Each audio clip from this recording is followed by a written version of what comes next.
Jennifer White, she's a senior media officer at the People for Ethical Treatment of Animals, PETA organisation in the UK. Jennifer, great to have you on the programme.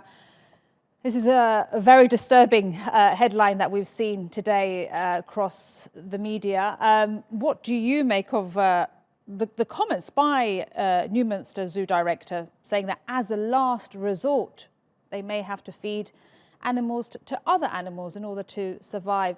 Help us understand why. So this situation is a stark reminder that animals are completely at the mercy of humans when they're kept captive in zoos, and how these facilities repeatedly let them down. And we often see reports of animals who are suffering at zoos from general neglect or lack of care. And of course, there's also times when storms or fires or floods break out, and because these animals are trapped in their enclosures, they have no means of escape. And we've also seen animals starve when there's been a lack of food resources as well. And many people might be surprised to hear that animals are actually euthanized at zoos as part of routine.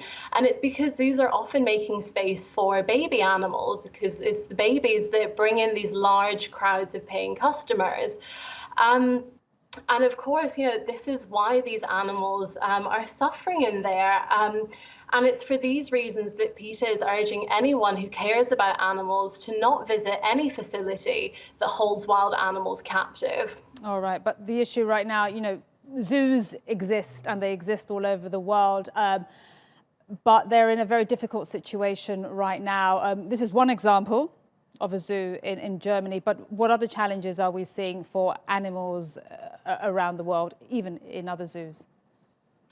Well, of course, zoos, animals in zoos all over the world, they're suffering every day because these animals have virtually no control over their daily lives.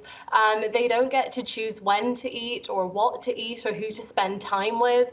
And behaviors that would come naturally to them in the wild, like roaming or foraging or getting to choose who they mate with, it's virtually impossible for them in these conditions. Okay. Jennifer, let me jump in and just ask you, what help is available to zoos? What can authorities do? Is there any funding to help them? Because right now they need money, they need to feed these animals, they have big appetites.